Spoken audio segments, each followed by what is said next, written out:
keras lagi dong buat kami. Haleluya, haleluya. Silakan duduk semuanya. Shalom. Shalom. Shalom semuanya. Apa kabar? Puji Tuhan. Kita lama gak ketemu dengan Bapak Ibu. Puji Tuhan, terima kasih Pak Yuda untuk kesempatan melayani hari ini. Nah, hari ini saudara, saya mau berikan judul adalah kualitas di dalam Yesus. Saudara, di tengah-tengah masa-masa yang tidak mudah di hari-hari ini, di tengah-tengah masa goncangan yang sedang terjadi, bahkan banyak orang berkata Indonesia sedang memasuki masa yang gelap.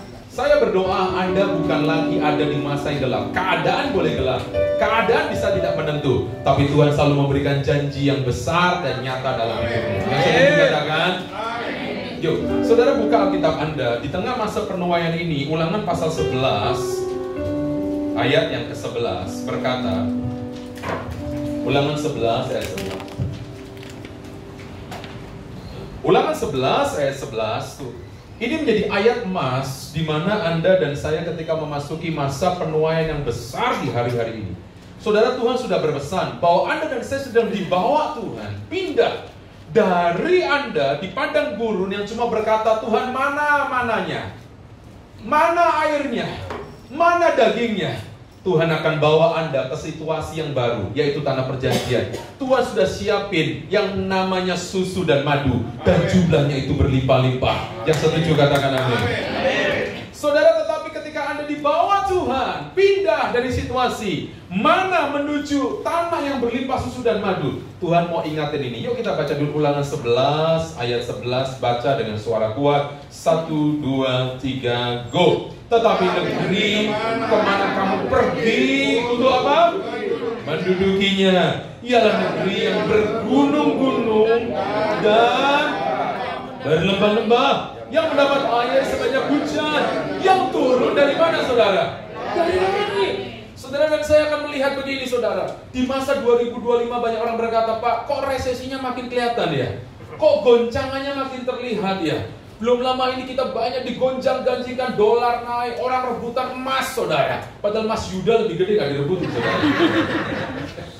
Orang sampai, saya bingung saudara. Itu di Pondok Indah Mall ada orang ngantri dari jam 5 pagi. Kenapa goncangan mulai terjadi? Tarif ekonomi, tarif dagang mulai perang antara China, Amerika. Saya nggak bicara politik, saya nggak bicara perang, saya nggak bicara tentang hal-hal yang terjadi di sekeliling Anda. Keadaan semakin tidak menentu. Mungkin Anda bertanya, Pak, kenapa ini? Tapi Tuhan sudah mengingatkan kita. Ulangan 11 ayat 11. Tuhan berkata gini, Anda dan saya mesti bersiap-siap. Kasih tahu kanan kiri, bersiap-siap.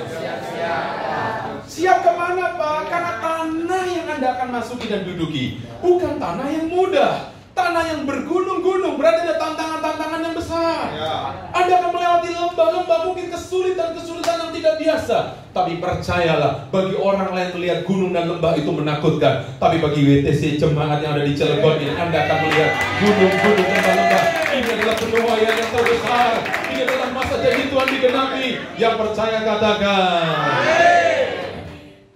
Oleh karena itu saudara, saya rindu hari ini membawa Anda bukan cuma jadi orang Kristen yang biasa, tapi orang Kristen yang punya kualitas. Amin.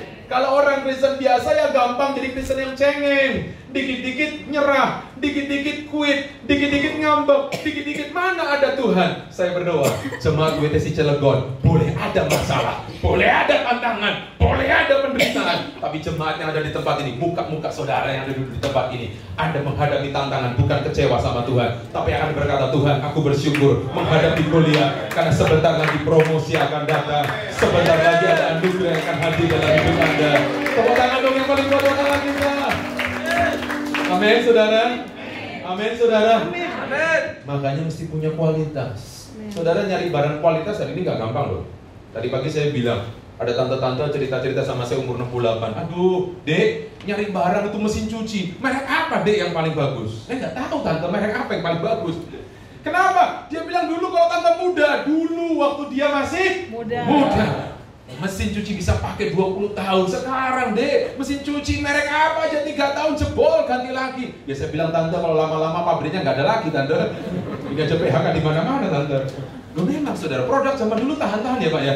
Oh mobil tuh kuat-kuat saudara. Kalau sekarang bentukannya kelihatannya keren, dalamnya diketok kosong. Betul ya? Barang-barang kelihatannya hebat, AC kelihatannya hebat, tapi nggak tahan lama. Saya berdoa, orang juga begitu. Orang dulu tuh tahan-tahan, umurnya panjang-panjang.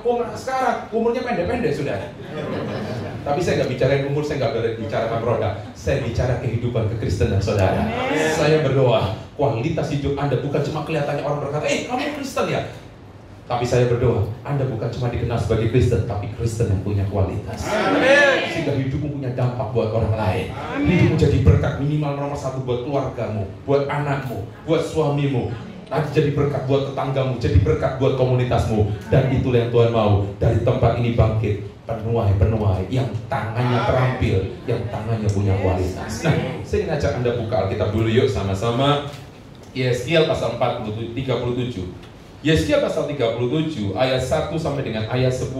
Saya mau bahas dari satu cerita tentang bagaimana nubuatan yang Tuhan perintahkan kepada Yeskiel. Dan singkat cerita, tulang-tulang, kalau Anda pernah baca, tulang-tulang kering itu berubah menjadi barisan tentara yang besar. Nah, judul perikopnya adalah kebangkitan Israel. Ayat yang pertama saya nanti kita ganti-gantian baca. Ayat 10 kita baca sama-sama. Ayat pertama Alkitab berkata gini, lalu kekuasaan Tuhan meliputi aku, dan Ia membawa aku keluar dengan perantaraan siapa?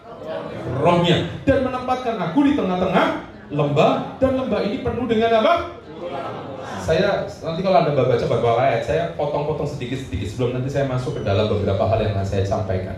Saudara, ayat pertama dimulai menarik loh. Lalu kekuasaan Tuhan meliputi aku, dan Ia yang membawa Yeskiel melihat tulang kering siapa? Tuhan. Betul ya? Jadi kalau Anda lihat masalah, kalau Anda lihat tantangan, jangan gerutu. Kadang-kadang Tuhan izinin itu terjadi supaya Anda bisa lihat karya Tuhan yang besar dalam hidup. Saya waktu baca ini baru permulaan. Iyanya udah besar loh, i-nya. Tuhan yang membawa keluar dengan perantaraan siapa? Rohnya. Kadang-kadang kita pengennya yang enak-enak, yang asik-asik, yang aman-aman. Tapi Tuhan kayaknya kadang-kadang kita dikasih kesempatan untuk melewati tantangan, melewati persoalan. Kenapa? Karena Tuhan ingin Anda melihat satu kebangkitan yang luar biasa. Nah, ayat 2 Anda baca. Yeskiel 37 ayat 2. Ia membawa aku berjalan itu berkeliling-keliling dan sungguh amat banyak di tempat itu. Ia amat kering. Jadi waktu diajak Yeskiel ini saudara, dipertontonkan sama Tuhan. Kalau mungkin ini film seperti film horor, dia ngelihat tulang-tulang yang berhamparan amat sangat banyak. Jadi ini bukan tulang hewan, maaf. Ini tulang-tulang manusia. Saudara nggak dikasih tahu bahwa tulang ini jejeran. Jejeran itu masih gini, tulang kepala, tulang leher, urut, tulang pundak, tulang kaki, nggak begitu. Ini tulangnya berserakan. Saudara, kalau ini Anda gambarkan, saya gambarin ini. Ini kalau Anda melihat, ini horor banget. Tulang kaki di sana mungkin, tulang lengan di sana, tulang kepala di sana. Wah, tulang betis di sini. Udah ngaco semuanya. Katakan ngaco semuanya. Nggak urut, berantakan semuanya. Yeskiel diperlihatkan satu keadaan yang nggak mudah. Bukan cuma itu berantakan, tulang-tulang itu nggak urutan, tetapi dikatakan tulang-tulang itu amat kering. Saudara, kalau tulang itu saudara belum terlalu kering, berarti masih ada minyaknya, berarti kematiannya belum terlalu lama. Tapi kalau sudah amat kering, itu berarti matinya udah. Tuhan kasih saya understanding begini. Anda akan melihat, Tuhan izinkan Anda memasuki satu masa, satu fase. Tuhan izinkan loh ya. Makanya hidup ini mesti berjalan bersama dengan Tuhan. Jangan Anda masuk fase kegelapan gara-gara Anda salah dan berdosa. Tapi kalau Tuhan izinkan Anda memasuki fase itu karena Tuhan izinkan Anda melihat rencana Tuhan yang besar, jangan pernah takut. Amin. Amin. Sekalipun Anda lihat, kok berantakan ya? Banyak persoalan, nggak bisa aku selesaikan. Lihat tulangnya macam-macam loh. Ini tulang kalau urutan gitu enak ya. Saudara coba bayangin, tulang kepala kalau kita manusia nih, kalau Anda pernah ke dokter kan ada tengkorak-tengkorakan itu kan urut tuh. Kalau ada kemungkinan dibangkitkan kan gampang, udah urut, cepat ya Pak ya. Tapi ini berantakan tulang di sana, tulang kaki. Aduh, ini mulai dari mana? Mungkin Anda menghadapi persoalan dan berkata, aku harus mulai dari mana? Jangan takut. Kalau Tuhan izinkan, berarti Tuhan punya rencana besar. Bukan sekalipun Anda lihat tulang itu sudah amat kering, nggak ada harapan. Orang berkata, nggak mungkin lah, nggak mungkin.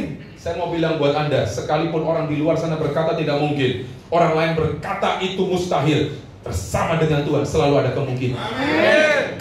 Saya mesti kasih keyakinan buat Anda, ini firman yang janji. Motivator bisa janji, tapi belum tentu dia bisa ngalamin. Tapi kalau firman Tuhan janji, firman Tuhan pasti menggenapi. Amin. Ayat berikut saya baca buat Anda, ayat ketiga. Lalu ia mulai berfirman kepadaku, jadi Tuhan berfirman kepada Yehezkiel, hai anak manusia, dapatkah tulang-tulang ini dihidupkan? Saudara, kalau mungkin Anda menghadapi situasi itu, Tuhan bertanya kepada Anda, kira-kira persoalanmu bisa selesai nggak? Bisa ada jalan keluarnya nggak? Saya berharap seperti jawaban Yehezkiel. Kalau Yehezkiel bisa jawab secara cara pandang manusia, mungkin dia berkata gini, ya nggak mungkin, betul nggak saudara? Tapi bersyukur Yehezkiel nggak jawab itu. Dia berkata begini, aku menjawab, ya Tuhan Allah, Engkaulah.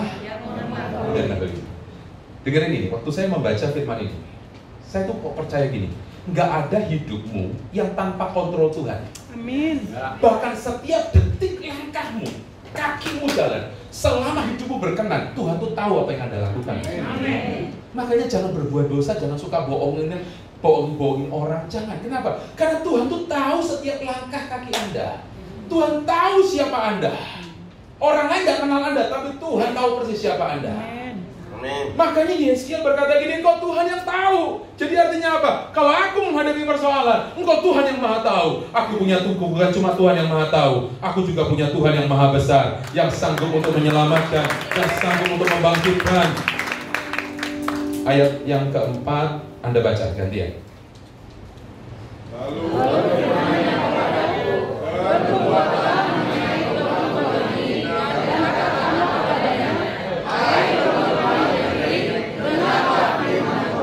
wah, saudara, menarik loh ya. Lalu Tuhan ngomong begini, kamu udah lihat, bisa gak dibangkitkan? Ya Tuhan, kau maha tahu kok. Saya bersyukur gini loh saudara, di gereja ini Anda dilatih untuk tetap bersekutu sama Tuhan.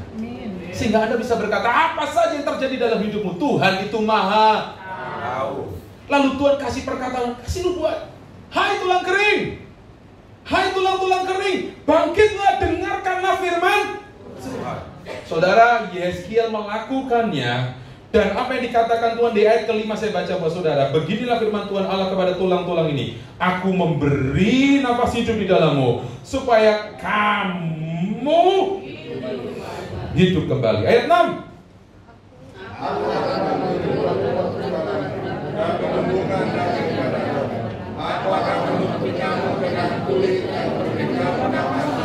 Terus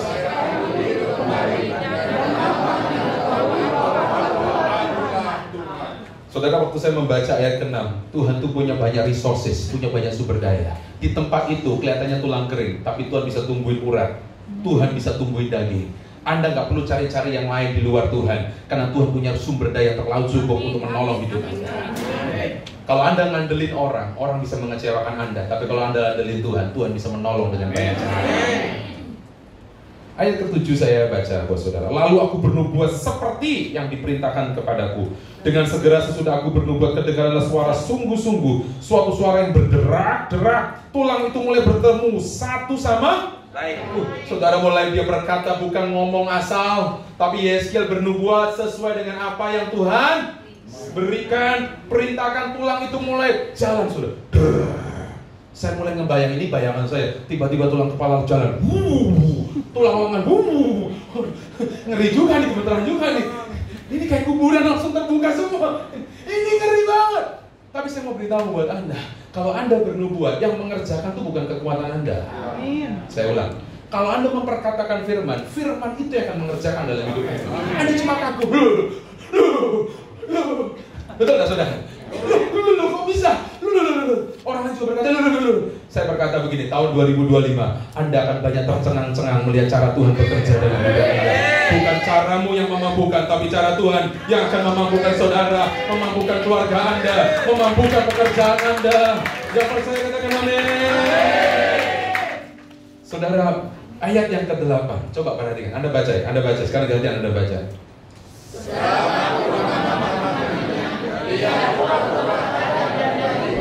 Wow, terus?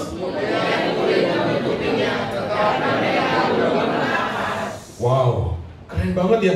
Jadi Yeskel waktu itu cuma bagian mengamat-ngamati. Dan apa yang dilakukan Tuhan? Tuhan lakukan semua dengan urutan. Memang penciptaan manusia, saudara. Dia tumbuhkan gak langsung jalan itu orang. Tetapi dia tumbuhkan apa? Urat. Habis urat ada apa? Daging. Habis daging, saudara, Tuhan gak lupa kasih kulit. Kalau gak kan mengerikan banget kan? Ih, merah semua. Kasih juga kulitnya untuk menutupinya. Lalu ayat 9 saya baca buat saudara. Maka firman-Nya kepadaku, bernubuatlah kepada nafas hidup itu. Bernubuatlah hai anak manusia. Dan katakanlah kepada nafas hidup itu, beginilah firman Tuhan Allah. Hai nafas hidup, datanglah dari keempat penjuru angin dan berhembuslah ke dalam orang-orang yang terbunuh itu, supaya mereka hidup kembali. 10 baca kuat sama-sama yuk. 1, 2, 3, go. Lalu aku bernubuat seperti yang diperintahkannya kepadaku, dan nafas hidup itu masuk ke dalam mereka sehingga mereka hidup kembali. Mereka menjejakkan kakinya, suatu tentara yang sangat besar. Lihat dengar gini, dari tulang kering, dari yang berserakan, Tuhan hari itu bangkitkan menjadi barisan tentara yang besar. Mau saudara tahun 2025 keadaan yang menakutkan Tuhan bisa ubah menjadi kemenangan yang luar biasa. Tuhan mau Anda mau gak rindu lihat goncangan yang besar? Orang lain lihat goncangan, tapi saya berdoa jemaat di tempat ini selalu lihat penuaian yang besar. Ini adalah bagiannya Tuhan. Makanya Anda dan saya mesti jadi pribadi seperti Yeskel yang punya kualitas. Ada beberapa kebenaran yang saya jadi catatan saya. Tulang kering bisa jadi pasukan yang besar. Kalau kembali slide saya, Anda dan saya bisa melihat bagaimana tulang kering itu bisa jadi pasukan yang luar biasa. Adalah tergantung cara pandang Anda. Ini catatan ya, belum poin. Kalau Anda membaca bagian dari 10 ayat ini, cara pandangmu akan menentukan apa yang akan terjadi di depan Anda. Saudara, Anda bisa melihat botol yang tadi saya minum setengah. Anda bisa lihat ini botol, Anda bisa berkata setengah kosong. Tapi saya juga bisa melihat bahwa botol ini saya bisa ngomong setengah terisi. Orang lain bisa berkata ini setengah kosong, tapi saya punya mimpi, saya punya iman bahwa saya sedang melihat ini botol setengah isi. Saudara, satu kali kalau Anda membaca SMA, suka membaca Alkitab, Gideon, seorang yang penakut, Gideon tiba-tiba dijumpai malaikat Tuhan. Dia bukan dijumpai lagi lulusan tentara, bukan. Dia orang ini Gideon, Israel lagi dijajah sama Midian. Gideon ini seorang anak muda, anak bungsu, penakut, lagi di tempat pengirikan, lagi sembunyi. Kenapa? Midian lagi menjajah, lagi hebat-hebatnya. Dan Tuhan jumpai si Gideon. Dan perkataan pertama yang dilakukan oleh Tuhan gimana? Hai Gideon, engkaulah pahlawan yang gagah. Saudara, tentara bukan, pahlawan juga bukan, pintar perang juga bukan. Saya tanya, kalau Anda dijumpai malaikat Tuhan, kamu ini loh orang yang layak untuk diberkati, kira-kira gimana? Sedangkan utangnya masih banyak. Tapi belum beres sih. Saya mau bilang buat Anda memandang selalu yang sisi negatif. Tuhan dari sorga selalu melihat yang positif dalam hidup. Amin. Makanya kalau jadi orang percaya, belajarlah dia punya cara pandang yang positif terhadap orang lain. Ada orang tuh selalu melihat orang negatif, jeleknya aja. Coba Anda rubah cara berpikirmu. Lihat orang yang baiknya. Kok nggak ada yang amin? Amin. Ini kalau lihat pendeta gemuk, katanya kedagingan. Pendetanya kurus, kurang diberkati. Kurang berkat. Orang selalu melihat yang jelek. Coba Anda rubah cara hidupmu. Lihat segala sesuatu yang di sekelilingmu dengan cara pandang Tuhan melihat yang ada di atas muka bumi. Semua yang Tuhan lihat selalu dari cara pandang yang positif. Saudara, kalau Anda dan saya bisa melihat cara pandang sisinya Tuhan terhadap sebuah tulang kering, itu akan memberikan sebuah gairah. Anda bisa bergairah tergantung cara memandang Anda. Kalau Anda selalu lihatnya yang negatif, Anda selalu lihatnya yang susah-susahnya terus, maka Anda nggak akan pernah bergairah. Lihat hari Senin pengennya hari Minggu. Betul ya? Lihat awal bulan senang, akhir bulan, tengah bulan apalagi.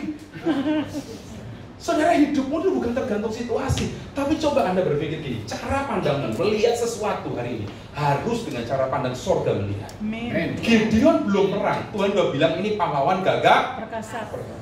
Ending ceritanya, saya tanya, Tuhan bisa pakai gak Gideon mengalahkan orang Midian?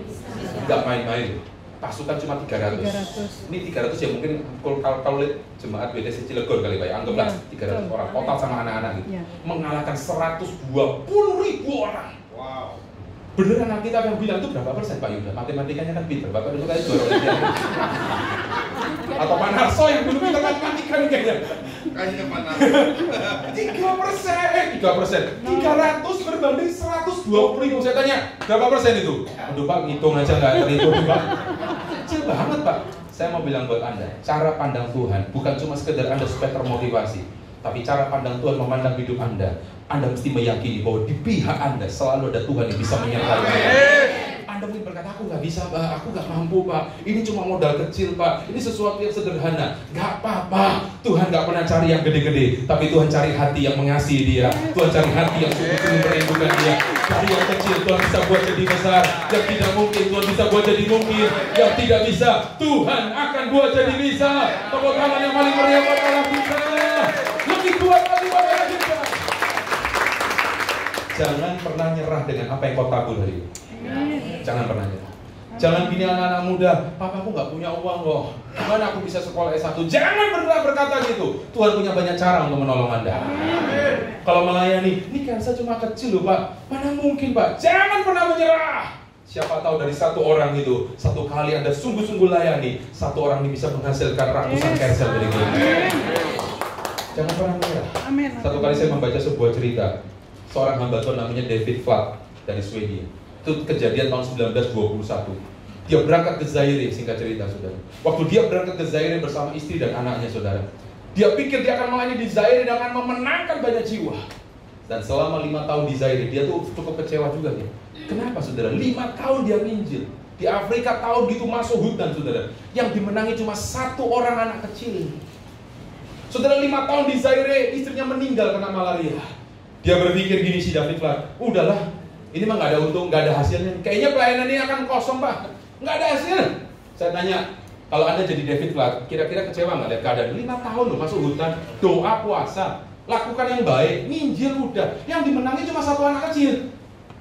Istrinya meninggal. Singkat cerita dia sedikit kecewa dengan Tuhan. Dia keluar dari pelayanan itu, dia kembali pulang kampung ke Swedia. Dia berkata gini, udahlah, nggak ada hasilnya aku ke Zaire. Tapi tahukah Anda, 6 tahun kemudian, 6 tahun atau 7 tahun kemudian, tiba-tiba ada sebuah cerita. Di Zaire itu ada satu KKR yang besar, dan ada satu gereja yang besar di Zaire, yang jemaahnya banyak banget. Anaknya yang dulu pernah ikut ke Zaire, dia coba cari informasi, ini siapa sih? Karena orang ini orang pribumi asli, orang Zaire, bukan orang bule. Jadi pasti ini ada yang memenangkan, karena orang Afrika zaman itu kan gak langsung tiba-tiba jadi Kristen gitu kan. Lalu diselidiki saudara sama anaknya. Karena papanya udahlah, nggak usah ngomong-ngomongin pelayanan, udahlah papa capek, nggak ada hasil tuh. Papi udah 5 tahun loh, 5 tahun Pak, saya tiap hari Pak, serang Cilegon. Itu kalau Pak Yuda. Kurang apa Pak? Tapi saudara, Tuhan tuh nggak pernah sia-siain. Waktu diselidiki anaknya, itu anak yang jadi pendeta, gerejanya akhirnya menjadi berkat buat Zaire, orang asli. Rupanya sang anak kecil yang dulu dimenangkan oleh. Saya mau beritahu buat Anda, apa yang kau tabur hari ini dengan kesungguhan, cara pandang Tuhan. Anda pikir gagal, Anda pikir nggak ada panen, 1 orang aja Tuhan bisa buat jadi panen raya yang luar biasa. Tidak ada kata yang mustahil buat Tuhan. Yang percaya katakan amin. Tapi kebenaran kedua yang saya ingin sampaikan, Yeskiel 37 ayat ketiga, sampaikan begini. Saudara, Yeskiel ini melakukan apa yang diperintahkan Tuhan. Perkataan Tuhan itu dia terima. Makanya waktu dia bernubuat, tulang itu benar-benar bergerak. Benar-benar bergerak. Nomor 2 atau bagian yang kedua kebenaran yang saya sampaikan. Kalau Anda ingin lihat perkara besar dalam hidup ini, jangan cuma berhenti sampai dengerin khotbah, tapi dengerin suaranya Tuhan. Anda bisa dengar khotbah yang sama hari ini.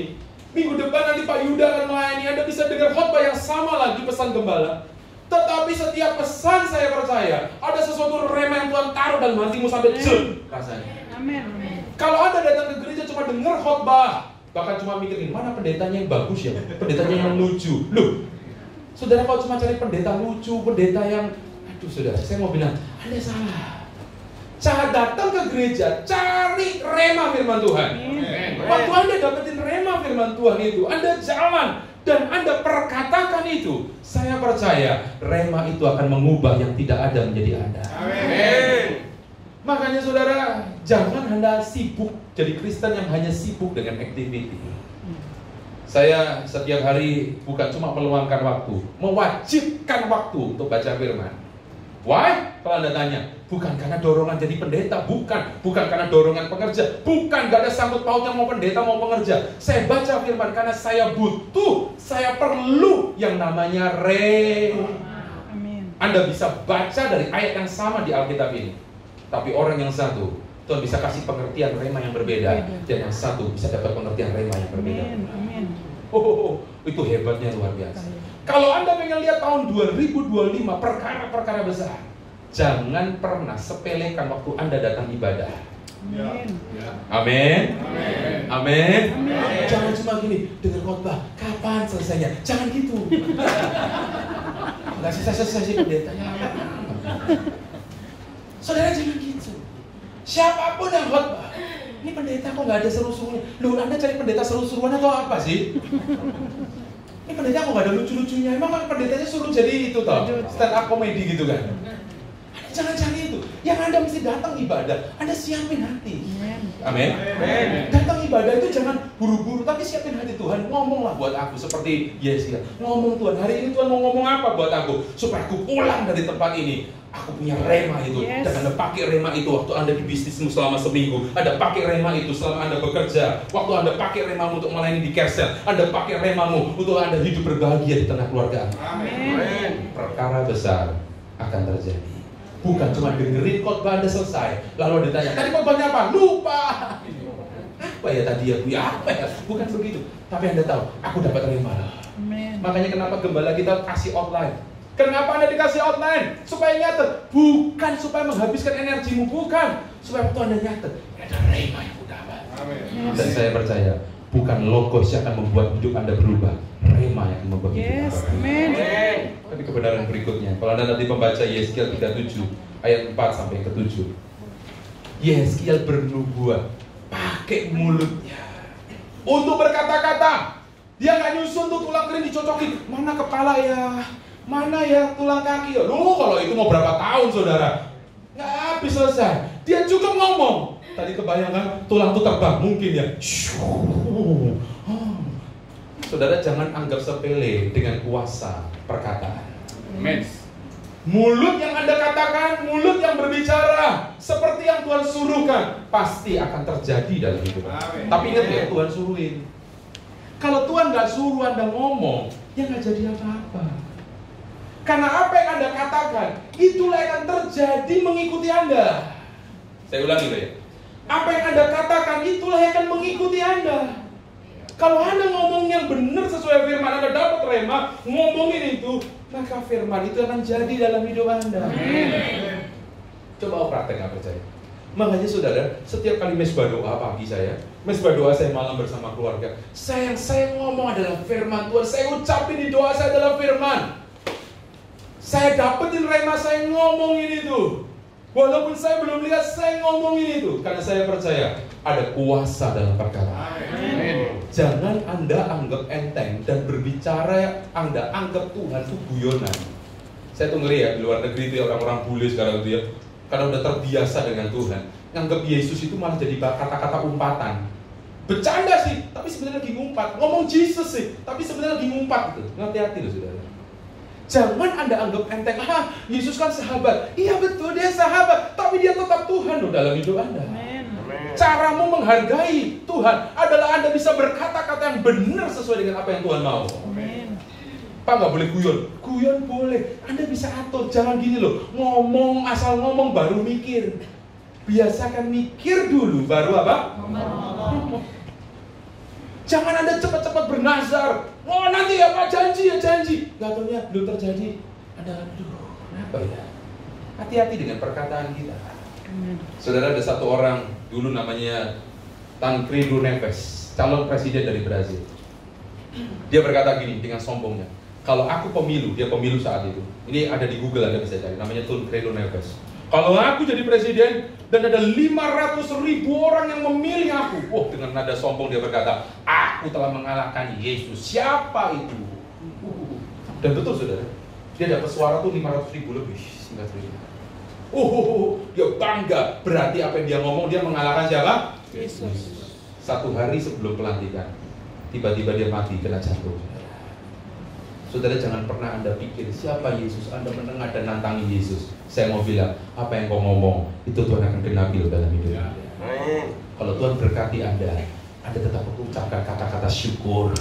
Tuhan baik, Tuhan ajaib, Tuhan luar biasa. Makanya kalau ngomong saudara, daripada ngomong yang jelek-jelek, ngomongin setan-setan, lebih baik ngomong yang Tuhan-Tuhan. Karena sila pertama Pancasila adalah ketuhanan yang jangan ngomongin yang setan-setan, itu dasar tuh setan monyet orang. Ngomongin yang Tuhan-Tuhan, Tuhan itu baik loh ya. Anda kalau ketemu orang bangkitkan imannya dan berkata, Tuhan itu ajaib loh Pak. Aku tapi begini, percayalah Pak, Tuhan pasti menolong. Anak saya pernah nanya, tapi kalau ngomong sama orang banyakkan Tuhan-Tuhan daripada ngomongin setan terus. Kan setan gak pernah tolong kita. Setan gak pernah lakukan yang ajaib. Mendingan saya menguatkan saudara dan berkata, Tuhan tetap menyertai Anda. Anda berkata mana? Tetap Tuhan menyertai Anda. Lebih baik ngomong yang Tuhan-Tuhan toh daripada yang hantu-hantu. Kasih tau kanan kiri, kalau ngomong itu ketuhanan jangan kesetanan. Dikit-dikit marah dari kesetanan, padahal Tuhan mau kita semua ketuhanan saudara.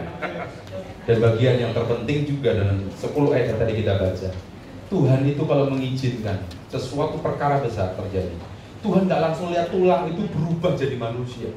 Tadi ingat loh ya, Tuhan izinin apa? Muncul dulu uratnya, dilanjutin, nggak kulit dulu? Itu salah, cabutlah, gantilah daging, nggak begitu. Ada urutannya, betul ya? Urat, terus daging, kulit. Nggak terbalik-balik udah daging, kulit, ya uratnya belum ada Pak. Gimana ini? Cabut-cabut, batal-batal. Tuhan kita tuh nggak bergerak dalam itu. Makanya ini bagian yang penting loh. Kalau Anda dan saya menghadapi proses, izinkan. Garis bawah ini, izinkan. Tuhan tuh melakukannya step by step. Hanya lewat kuasa Roh Kudus yang akan menjadikannya itu dalam hidup. Tuhan tuh Tuhan yang teratur. Katakan Tuhan yang teratur. Tadi pagi saya bilang, Anda jangan anti orang yang hidupnya teratur. Ada yang bilang gini, teratur tuh membosankan. Kata siapa? Orang yang teratur hidupnya tuh lebih bahagia. Gampang, contoh sederhana. Saya tuh lihat nih, di Jepang itu pernah terjadi gempa bumi. Itu waktu terjadi gempa bumi, orang Jepang tuh memang teratur sih. Buang sampah teratur, antri mobil juga teratur. Itu bisanya loh, gempa ngantri, antrian tuh terima sumbangan juga teratur. Itu makanya cepet bang. Tapi di Indonesia saudara, itu pintu tol, gak usah nunggu gempa bumi baru sumbangan dapat gitu ya. Tol aja, masuk kanan, masuk kiri, nggak terima, masuk lagi di situ, nggak terima, masuk lagi di depan. Saya tanya, yang mestinya matinya cuma 5 menit berubah menjadi berapa, saudara? Bisa jam-jaman. Orang yang hidupnya teratur, itu nggak membosankan. Selama Anda bisa teratur dalam keilahian Tuhan, dalam apa yang Tuhan mau, hidupmu itu akan sehat dan bahagia. Saya tuh hidup, ya kadang-kadang kelihatannya membosankan, tapi bagi saya nggak membosankan untuk bangun pagi harus doa. Dan kalau doa, saya nggak bisa gini. Kadang-kadang 5 menit, kadang-kadang kalau lagi senang 10 menit, kadang-kadang 15 menit, kayak gitu. Saya mesti teratur punya jam doa. Saya mau doa berapa lama? Saya doa minimal 1 jam.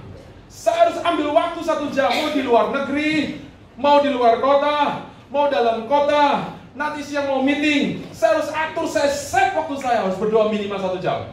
Setelah doa, maka saya harus olahraga, teratur. Makanya kalau Anda tahu, udah dibaca itu, loh, kok bisa ya? Kenapa? Karena saya tahu gini, kalau saya hidup teratur, nanti yang bahagia itu hidupnya saya. Coba kalau orang hidup nggak pernah teratur, kadang olahraga, 3 minggu nggak pernah olahraga, besok olahraga lagi. Besok lagi olahraga, 3 bulan nggak pernah olahraga, besok baru nge-gym lagi, seminggu nge-gym. Gak olahraga, saya tanya, kira-kira badannya jadi apa ya? Jadi hancur ya. Ya jadi apa-apa. Makanya teratur itu penting. Saya ngelatih anak saya, kamu kalau taruh barang, kamu kembaliin di tempatnya. Biasakan jadi orang yang teratur. Saya bilang sama anak saya, kamu tidur harus teratur. Saya tuh nggak ngerti ya, tubuh ini, daging ini lemah loh, kata firman Tuhan. Setuju ya? Setuju. Saya tuh lagi nih, ada orang yang tidur sampai susah, jam 2 baru tidur. Saya nggak tahu tuh, jam 3 baru tidur. Saya mau bilang, Anda bisa kok set tidur tuh normal yang baik, jam 10 tidur gitu ya. Tapi jangan gini di gereja tidur ya, salah saudara ya. Tidur malam maksud saya, jangan di gereja tidur ya. Itu bertobat sebab kerajaan Allah sudah dekat. Jangan gini di rumah susah tidur, di gereja gampang tidur. Ada hadirat Tuhan, Pak sudah, saya ngalami Tuhan. Itu salah total, saudara. Itu tuh bisa di-share. Tinggal Anda atur. Kalau Anda biasa tidur jam 10, jam 11, setengah 11 lah, maka Anda percayalah Anda tidur tuh pasti rutin 10, setengah 11. Tapi kalau Anda biasa jam 2, jam 3, ya nanti badanmu, daging ini lemah, ngikutin apa yang Anda atur. Saya bilang sama anak saya, kalau ada barang A di situ, kamu ambil ke sana, jangan taruh di sana, kembali lagi di sini. Kalau kamu bisa ngatur yang kelihatannya barang-barang ini, anak saya pernah berkata, papi ini cerewet ya. Papi nggak cerewet, kamu sudah latihan semasa kau kecil. Nanti satu kali kau gede, kau mesti ngatur uang, betul nggak? Betul nggak? Kalau kau ngatur barang aja nggak bisa, gimana kau mau ngatur uang? Makanya berapa banyak orang dikasih gaji besar, tetap aja kurang. Utang pinjol. Why? Bukan karena gajinya kurang gede, karena kamu biasanya nggak bisa ngatur. Kalau Anda nggak bisa ngatur waktumu, maka biasa kita jadi orang yang suka terlambat. Kalau Anda bisa ngatur, hidupmu akan disegani banyak orang, karena hidupmu bisa on time kalau datang. Betul nggak saudara? Coba latihan. Ke gereja teratur, ibadah teratur. Kalau Anda biasa teratur, nggak lakukan, saya tanya, rasanya ada yang hilang nggak? Ada yang kurang. Sederhana kok. Kalau tiap minggu Anda ibadah jam 10, jam 10, jam 10, jam 1 kali Anda nggak ibadah umpamanya, rasanya ada yang hilang nggak? Ya. Tapi kalau Anda nggak pernah ibadah, kadang ibadah, kadang jam 8, kadang-kadang nggak ibadah, minggu depan online, besok nggak ibadah. Saya tanya, nggak ikut ibadah rasanya apa? Biasa aja. Saudara dengerin baik, Tuhan itu Allah yang teratur. Kalau Anda mau lihat ke depan, apa yang Tuhan mau kerjakan, latihan dengan keteraturan ilahi yang baik. Kalau begitu ada 3 hal bagian penting yang saya sampaikan. Bagaimana seorang penuai yang berkualitas di dalam Yesus. Nomor 1, pastikan hari-hari ini Anda dan saya memperoleh rema yang teratur dan rutin, karena segala sesuatu dimulai dari apa?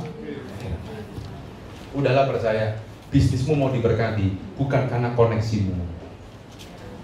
Pekerjaanmu mau naik di angka Tuhan bukan karena sekedar Anda pinter, tapi segala sesuatu dimulai dari mana?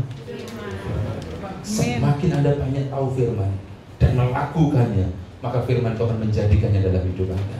Tadi bagi saya sampaikan, Mazmur 119 ayat 105 berkata, firman itu pelita bagi kakiku dan terang bagi apa? Ada 2 hal. Makanya orang yang merenungkan firman, orang yang berjalan dalam firman, nomor 1, firman itu akan jadi pelita bagi kaki.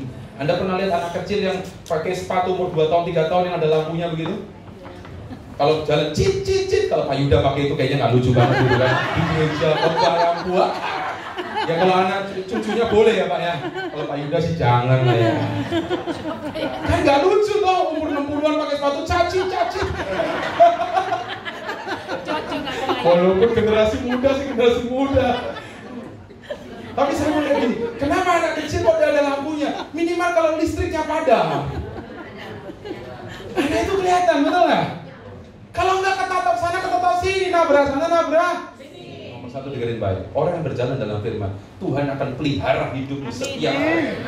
Orang lain, gak ngerti aku gelap, tapi seperti ada lingkaran di kakimu, Anda bisa lihat terang. Jalan besok terang, hari Senin besok terang, minggu depan lagi terang. Orang banyak kok lihatnya terang terus, padahal Indonesia sekarang hashtagnya Indonesia sedang dalam kegelapan. Karena gua tahu ada firman yang menerangi hidupku. Dan itu setiap hari terjadi dalam hidup Anda. Ada fungsi yang kedua, orang yang suka baca firman, dengerin ini ya. Firman itu akan jadi terang bagi jalan. Kalau Anda pergi ke Jakarta sekarang, banyak hotel-hotel yang besar sekarang sudah pakai teknologi yang luar biasa. Jadi kalau teknologi yang luar biasa, Anda masuk ke ruangan gitu ya, itu nggak perlu pakai saklar. Kalau dulu kan pakai saklar, on, off. Kalau sekarang itu karena bayangan. Jadi ruangannya gelap, tapi kalau ada bayangan orang masuk ruang meeting, tiba-tiba nyala. Itu bukan hantu, saudara. Kalau Anda nggak perlu dalam nama Yesus, nggak perlu. Karena teknologi. Di perkantoran Jakarta juga banyak. Kenapa? Biar irit listriknya. Kalau dulu lupa matiin kan repot kan. Kalau sekarang bayangan masuk, ada bayangan, lampu nyala. Mundur lagi. Mati. Nah, gimana caranya supaya dia hidup mati? Anda mesti masuk, keluar masuk. Itu namanya kampungan, saudara. Memalukan lah kan ya, saudara. Kenapa Pak nggak masuk? Jadi hidup mati. mati kan. Dengerin saya loh. Tuhan juga bilang gitu. Di depan Anda lihat kegelapan. Oh iya, gak tahu nih resesi kayak apa. Tapi orang yang punya firman bukan cuma daily kakinya terang. Tiba-tiba waktu dia jalan, melangkah aja dengan iman. Tiba-tiba Tuhan nyalain. 1 tahun di depan, 2 tahun di depan, 3 tahun di depan, 5 tahun di depan. Ada sebuah kepastian, ada lihat sebuah keyakinan yang datangnya dimulai dari firman Tuhan. Saya jadi orang tua juga kan, saya lihat anak saya nggak tahu, anak saya ngobrol-ngobrol waktu mesbah keluarga gitu kan, sebelum doa kan kita ngobrol-ngobrol, Pi nanti kerja apa? Saya bilang, wah nggak gampang loh, saya ngomong, kerja ke depan nggak gampang, semua ada robot semua, AI semua, AI ini mengalahkan semua, dan banyak pekerjaan yang dulunya dicari orang sekarang pakai robot semua. Kemarin saya lihat di Myanmar aja saudara, itu terjadi gempa bumi. Orang China pakai robot bisa bikin matahari buatan di tengah kegelapan, lempar ke atas, itu evakuasi jam 7 malam, terang benderang saudara, ngeri. Kebakaran saudara, mereka semua pakai AI, dan itu nggak ada orang yang pakai pemadam kebakaran naik-naik, canggih banget. Itu belum lagi kerjaan yang lain. Bahkan ada sebuah catatan di detik.com saya baca, 10 tahun ke depan dokter umum akan kehilangan pekerjaannya. Mobil saudara, teman saya kemarin baru pergi dari Amerika, dia kasih foto, keren mobil taksi loh saudara, taksi di Amerika itu udah nggak ada supirnya. Dia bercanda, ini bukan ada hantunya loh ya, jadi mobilnya kosong, cuma setirnya goyang. Saya tanya, kamu berani masuk nggak? Aku takut sih, kalau takutnya ada kuasa kegelapan aja, dia bercanda. Jadi bayarnya tuh gak ada orang. Jadi Pak Narso coba tinggal masuk aja. Ini bener gak ya mobilnya ya? Gak ada siapa-siapa. Tapi setirnya bisa goyang-goyang saudara. Ke depan pekerjaan supir gak ada lagi. Saya mau beritahu buat Anda, mungkin Anda lihat ke depan gelap, kerjaan susah. Banyak bisnis yang susah. Perusahaan tutup. Tapi waktu Anda terima firman Tuhan, orang lihat gelap, Anda lihat terang. Ada visi yang jelas. Anda akan bergerak ke sana, Anda akan maju ke sana. Dan Anda berkata, orang lain tanya, kok lu yakin sih? Karena gua punya firman Tuhan. Saya punya firman. Orang lain berkata, nggak mungkin. Saya punya. Yang keras, saya punya. Orang lain berkata, kamu mau mimpi dengan hari bolong. Tapi percayalah, Anda terus melangkah karena Anda punya. Satu kali berkata, kenapa saudara? Tulang itu akan bergerak sendiri, bukan karena kekuatan, tapi dimulai dari firman. Tapi bagian yang kedua, pakai kuasa perkataanmu dengan sungguh-sungguh. Karena perkataan akan membuat kubur itu terbuka dan sanggup membangkitkan yang mati. Apa aja yang mati kok? Apa aja? Hubungan yang mati, bisnis yang mati, masa depan yang mati. Kuasa perkataan akan bisa mengubah. Tapi ingat, bukan asal ngomong, bukan asal bunyi, tapi perkataan yang datangnya dari firman Tuhan. Makanya hati-hati kalau ngomong tuh mikir dulu, baru ngomong. Jangan seperti Yefta, udah janji ya, kalau aku menang perang. Kalau Anda senang, jangan cepat-cepat keluarin omongan juga. Nanti kalau aku dapat berkat, aku akan bagi semua jemaat. Jangan usah janji-janji dulu. Mau bagi apa Pak? Bagi duit? Nggak usah janji dulu lah. Ya, tak usah Anda janji-janji. Yefta janji kalau aku menang perang, orang pertama yang aku jumpai di rumah, aku persembahkan kepada Tuhan. Dan apa yang terjadi? Waktu dia pulang, saking senangnya, anaknya yang tunggal perempuan buka pintu, nari-nari depan dia. Anaknya pikir anaknya senang, papanya sedih. Kenapa saudara? Itu anaknya bakal dipersembahkan untuk Tuhan. Kalau Anda lagi mengalami penderitaan, jangan cepat-cepat keluarin kata-kata kutuk. Mana Tuhan? Gak ada itu. Hati-hati loh. Perkataanmu akan menentukan masa depanmu. Apapun keadaanmu, senang penderitaan, tetap muliakan Tuhan dengan perkataan kita. Tetap Anda berkata Tuhan itu baik. Saya lebih memilih berkata Tuhan itu baik.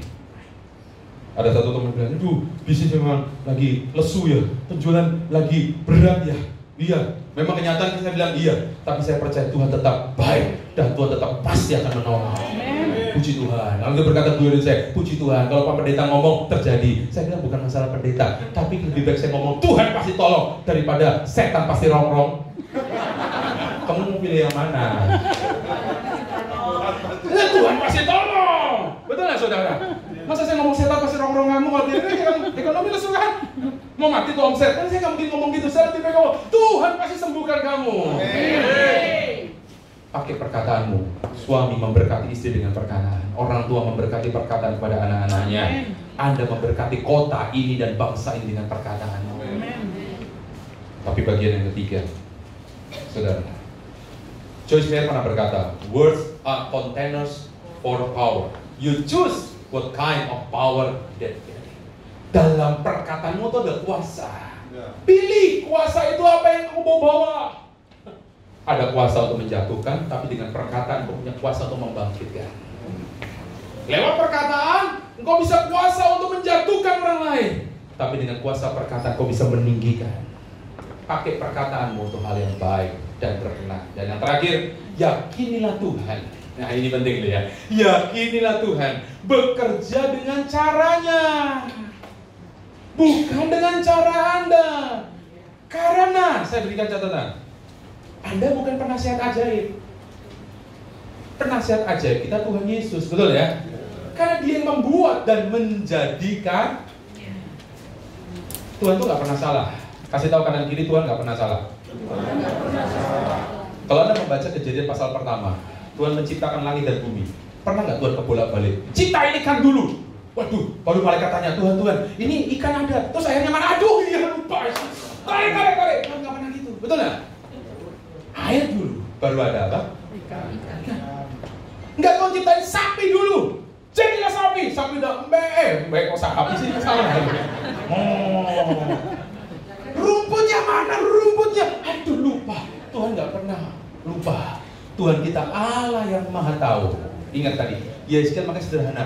Engkau Tuhan yang tahu. Udahlah kalau Anda dizolimi orang, Tuhan tuh tahu. Ya. Kok nggak ada yang amin sih? Udah, yes. Makanya Anda perlu dapetin rema. Amin. Tadi pagi saya ngomong tuh. Satu kali saya membaca SMA. Lukas 22 ayat 51. Itu sebenarnya tentang peristiwa Yesus itu mau ditangkap di Taman Getsemani, lalu Petrus tuh dengan kecepatan tangannya karena merasa dia murid Tuhan punya pedang, dipotong ke telinga si Malkus. Lalu Tuhan tuh nempelin kuping itu ke Malkus lagi sambil ngomong begini, sudahlah itu. Waktu saya baca ayat itu seperti saya diingatkan gini, seperti orang Jawa tuh kalau menghadapi masalah, wes lah, ngono aja kok repot, gitu aja kok repot sih. Itu firman, saya lagi baca padahal cerita tentang kematian Yesus, tapi Tuhan ngajak gini, punyalah hati yang legowo, punyalah hati yang besar. Orang yang punya hati yang besar, berkatnya juga pasti besar. Semakin hatimu sempit, semakin kau ngotot, semakin kau ngajak perang orang lain, berkatmu juga semakin sempit loh, saudara. Udahlah, lupa kalau gitu saya kalah terus. Percayalah, Tuhan maha tahu. Ingat, Tuhan itu membuat segala sesuatu dan menjadikannya baik dalam hidup Anda. Jangan paksa Tuhan dan berkata, aku lebih pintar dari Tuhan. Kalau Tuhan gak kasih ini, berarti Tuhan salah. Ganti Tuhan, aku jadi Tuhan, Tuhan jadi aku. Jangan begitu. Saya tutup dengan ceritanya. Satu kali waktu Anda membaca kisah Esther, ini plot twist drama yang sangat menurut saya bagus sekali, kisah sejarah. Saudara, ini Esther, kalau Anda tahu ceritanya kan singkat cerita, Esther itu adalah anak asuh daripada si Mordekai. Nah intinya Mordekai itu udah mau dibunuh, saudara. Udah disiapin tuh sulanya, tiangnya udah disiapin sama musuh besarnya. Siapa namanya? Haman. Udah siap, udah tinggal tunggu tanggal mainnya. Saudara, hari itu saudara, nggak tahu gimana ceritanya Tuhan. Kan kalau kita berpikir gini, kalau film-film action kan, tiba-tiba ada misalnya pasukan dari negara lain menyerang raja itu sehingga matilah si raja itu. Atau si Haman kena serangan jantung mendadak. Kita kan berpikirnya begitu-begitu kan. Waktu aku berdoa, Tuhan kalahkan dia, matikan dia Tuhan. Tapi Tuhan punya cara yang berbeda loh saudara. Apa yang terjadi? Tinggal detik terakhir, saya berpikir, kok Tuhan bisa pas ya, semua plot twist itu ada. Raja itu gak bisa tidur. Gak tahu tuh yang bikin raja gak bisa tidur siapa? Pasti tuh karena Tuhan yang buat, raja gak bisa tidur. Kenapa ya kok gak bisa tidur? Lalu dipanggillah, itu namanya biduanda. Itu artinya kayak kita tuh orang-orang yang bersama-sama dengan raja. Coba kasih aku dong cerita, catatan sejarah. Loh kok bisa tengah malam raja nyari catatan sejarah? Waktu dibaca, coba bacain. Mungkin dia pengen didongengin gitu. Kalau dengerin cerita kan kayak Mr. Bean, lama-lama gitu. Loh, kok aneh? Ini kan raja besar, dia punya 127 negara. Berarti kisah ceritanya di perpustakaannya banyak bukunya, betul nggak saudara? Kok aneh, satu buku itu bisa diambil, dan waktu dibuka buku itu, saudara, dan halamannya persis si bidu Anda baca yang gini. Maka satu kali ada seorang yang namanya Mordekai yang menyelamatkan raja dari orang-orang yang ingin membunuh raja. Rajanya kaget. Loh, kok bisa? Pas ngambil bukunya nggak salah. Anda pernah kepikir? Siapa yang membuat? Tuhan. Siapa yang buka halaman itu? Tuhan. Tuhan. Waktu dibuka, raja tanya, kalau gitu, itu Mordekai pernah dapat hadiah apa? Dibacain, nggak pernah. Hah? Wah, namanya raja, gengsi besar. Orang yang kayak gini, jangan sampai nggak dapat hadiah. Baru selesai tutup buku, datang itu si Haman, legenceng. Coba kalau Haman tuh datangnya setengah jam sebelum dibacain. Saya tanya, mati nggak Mordekai? Mati. Kok bisa datangnya setelah dibaca? Pernah nggak Anda berpikir bahwa hidup ini semua ngatur tangan Tuhan? Amin. Selama Anda berkenan. Yes. Mordekai waktu nggak pernah dikasih penghargaan, dia juga nggak pernah nuntut, kan betul nggak? Ya. Untung dia nggak pernah nuntut. Coba seandainya pernah dikasih hadiah, nggak ada pertolongan. Kenapa? Raja nggak lagi utang budi. Kalau udah selesai kan pernah dikasih hadiah kan Pak?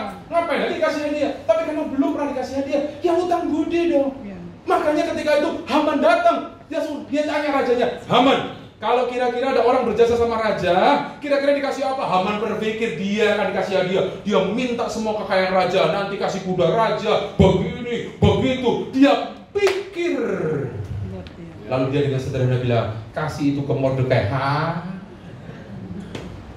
Saya mau beritahu buat Anda.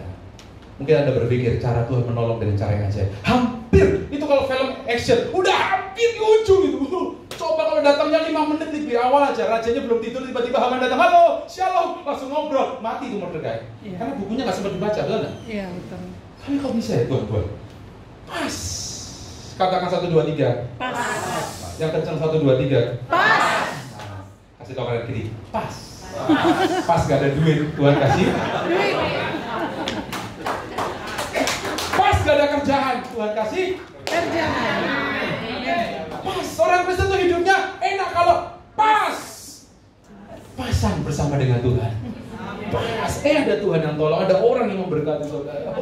Saya berdoa gini, bukan karena faktor kebetulan, tapi ingat ada Tuhan yang membuat Dan menjadikannya. Amin. Anda bisa pikir anakmu nanti akan kuliah di sana, di sini, di sana, di sini, di sana, di sini, luar negeri, dalam negeri. Sampai Anda bingung, Pak, mau kemana nih Pak? Tenang aja, serahin sama tangan Tuhan. Karena nanti pas anak akan ditempatkan Tuhan di rencana. Yes. Saya nggak pernah kepikiran anak saya akan kuliah di luar kota. Tiba-tiba kenapa? Rencananya semua di Serpong ini banyak kampus bagus. Udah bayar pula karena kita pengen cepet-cepet kan. Mau bayar pertama diskonnya gede, langsung bayar tanpa tanya Tuhan kan begitu. Udah bayar, saudara, baru ada keputusan dia diterima. Ya, duitnya hilang. Oh nggak nanya kemarin kok kata Tuhan. Ya sudahlah, itu bagian dari resiko kehidupan. Saya mau beritahu buat Anda, izinkan setiap hari Anda bangun pagi dan berkata, Tuhan, aku respect sama Tuhan, aku hormati Tuhan sungguh-sungguh. Anda tekuk lututmu dan berkata, aku gak bisa buat apa-apa Tuhan. Walaupun aku dulu main lele 20 tahun, 25 tahun, pinter. Aku merem aja bisa bedain mana lele dewasa, mana lele remaja. Aku bisa. Tapi aku tetap butuh Tuhan untuk mengelola lele dan semua ikan nila yang ada. Amin, amin. Saya titip ke Bapak Gembala di doa fajar. Itu tuh Petrus saudara, jago itu menjalaikan. Tetap aja saudara selesai semua. Dia datang lagi sama Tuhan. Dia gak terpesona sama berkat ikannya. Tuhan, izinkan aku jadi penjala. Ingat baik kalau Anda diberkati apapun dibuat kaya oleh Tuhan. Ingat Anda tugasnya jadi penjala manusia. Tuhan buat semuanya baik. Bukan untuk kepentingan supaya Anda sekedar naik namamu, dihormati, supaya nama Tuhan dipermuliakan. Oke, ending cerita dari si Haman tadi. Singkat cerita, Hamannya mati, semuanya mati, dan akhirnya nama Tuhan dipermuliakan lewat kejadian di kerajaan itu. Tuhan bikin gara-gara, tapi Tuhan juga buat penyelesaiannya dengan indah. Jangan cepat pengen quit, jangan cepat ngambek. Tahun 2025 mesti punya kualitas iman. Yes. Tapi berdiri sama-sama. Kalau sungguh indah tiada taranya, yuk.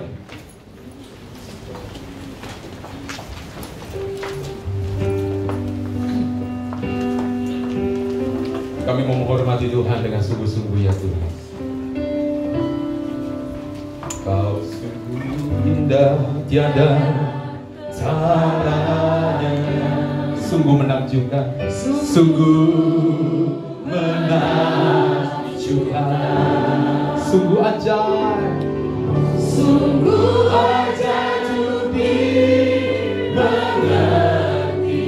lebih dari semua yang ada. Hikmat Tuhan, hikmat-Mu tiada terselami. Renungkan ini saudara ya. Kasih-Mu dalam tak terduga. Kau sungguh indah tiada caranya. Mulia dan berkuasa. Kami kagum Tuhan, ku kagum hormat akan Engkau, ku kagum hormat akan Engkau.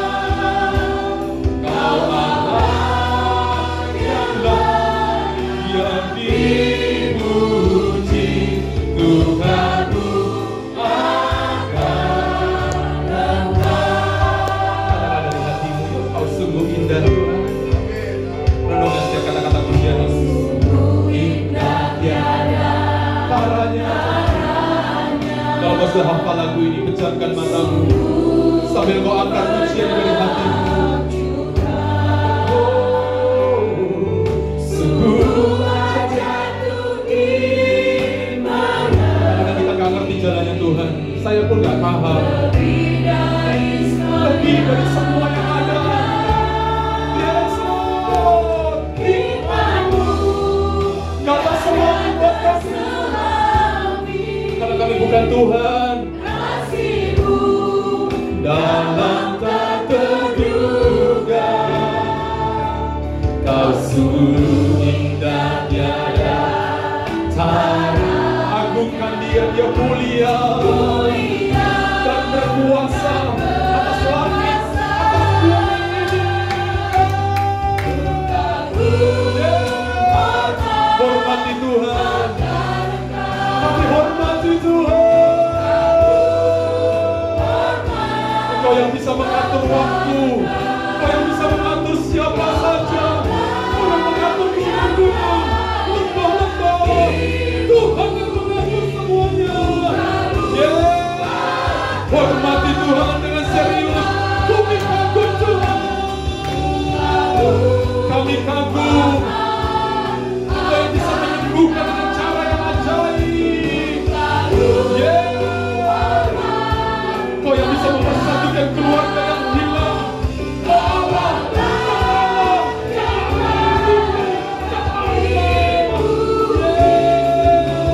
Sekali lagi yo, dengan sungguh kamunya Tuhan.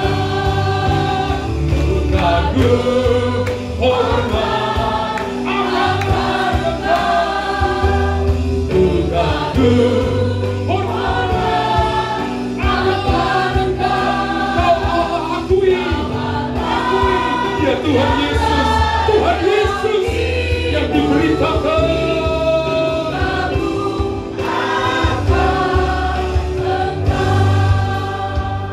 Berapa banyak Anda berkata, Tuhan, Kau tahu pergumulanku hari ini. Kau tahu Tuhan doaku hari ini. Apa saja yang kau alami hari ini, percayalah Tuhan punya rencana yang besar. Tuhan sedang bawa hidupmu from mana to milk and honey.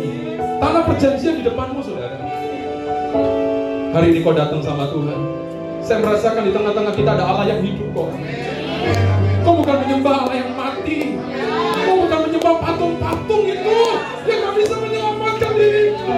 Engkau menyembah Yesus yang bisa menolong hidupmu. Jesus, Jesus, Jesus. Bawa pergumulanmu yuk sama Tuhan. Bawa ketakutanmu hari ini kepada Tuhan. Bawa kelemahanmu juga kepada Tuhan. Dia bisa menyembuhkan engkau lebih daripada yang kau pikirkan hari ini.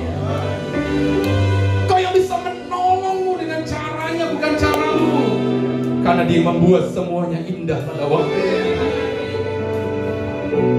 Tuhan, tolong setiap hati yang terbuka buat-Mu hari ini. Taruhkan rema ini buat mereka satu demi satu, Tuhan, supaya kami jadi pribadi yang punya kualitas hidup di mata Tuhan. Kami gak pernah jadi orang Kristen yang biasa. Bukan cuma sekedar tampang saja kami Kristen, tapi hati kami jauh daripada Tuhan. Kami mau jadi orang Kristen yang terpaut dengan Tuhan, yang serius dengan Tuhan, kenal siapa Tuhan kami. Tuhan yang membawa kami kepada janji-Mu. Berikan firman demi firman dalam hidup mereka, dan pakailah perkataan-Mu untuk memperkatakan firman-Mu setiap hari. Jangan pernah menyerah. Kalau Anda belum lihat tulang itu bergerak, percayalah, satu kali tulang itu mulai bergerak. Tulang itu mulai bergerak. Tulang itu mulai bergerak. Tulang itu mulai bergerak. Jesus, Jesus. Bawa pergumulanmu hari ini. Jika Anda datang dengan pergumulan, angkat dua tanganmu sama Tuhan. Serahkan itu.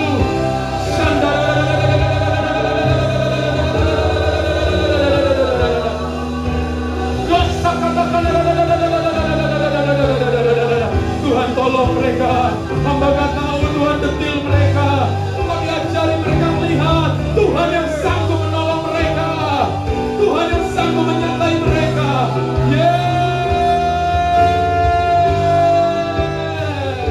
Jamah Tuhan, jamah yang sakit Tuhan sembuhkan, yang lemah Tuhan kuatkan, yang tidak punya pengharapan kami pulang dengan pengharapan yang baru, bersama-sama dengan Tuhan.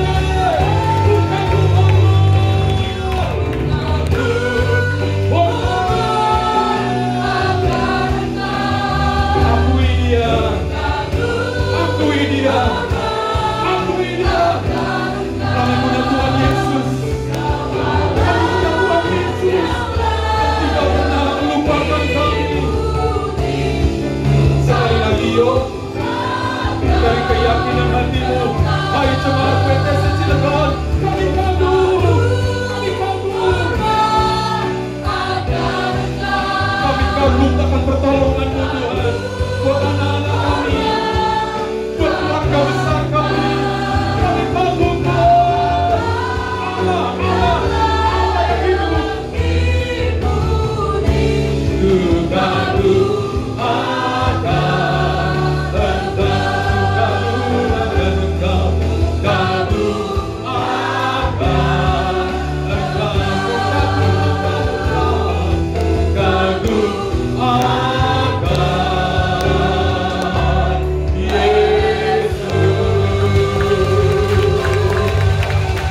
Yesuslah yang sanggup menolong kami. Makasih Tuhan buat ibadah hari ini. Kuatkan hati setiap anak-anak-Mu, para pengerja hamba Tuhan yang melayani. Tuhan berkati mereka. Bahkan anak-anak-Mu yang datang hari ini Tuhan, mereka serius cari Tuhan. Mereka pulang pasti tidak pernah dengan tangan yang kosong. Ada Tuhan yang menyertai mereka. Kami gak melihat secara kasat mata, tapi dengan mata iman kami merasakan itu. Waktu kami melangkah keluar dari tempat ini, kami gak sendirian. Ada Tuhan di pihak kami, siapa lawan kami? Kalau Tuhan yang menyertai kami, mana ada jalan yang gak bisa Tuhan buka? Anak-anak akan melihat pertolongan demi pertolongan Tuhan tahun 2025. Ada penuaian yang besar. Bahkan ada jiwa-jiwa yang Tuhan kirimkan kembali ke gereja ini. Yang hilang Tuhan kembalikan, yang baru Tuhan datangkan. Orang yang belum mengenal Tuhan, mereka akan bertobat, menerima Yesus Kristus sebagai Tuhan dan Juru Selamat. Makasih Tuhan, makasih. Kalau sebentar anak-anak akan pulang, dalam mata iman kami terbuka di hadapan Allah. Pulanglah, angkat kedua belah tanganmu. Berjalanlah dengan iman. Kau gak pernah jalan sendirian. Ada Tuhan yang hidup yang menyertai engkau. Berkat daripada Allah Bapa, berkat daripada Tuhan Yesus Kristus, dan berkat dari Allah Roh Kudus akan memberkati kehidupanmu, keluargamu, pekerjaanmu, pelayananmu mulai hari ini, bahkan terus sampai selama-lamanya. Percaya Tuhan sanggup melakukan yang Maha Tahu. Katakan amin. Tuhan berkati.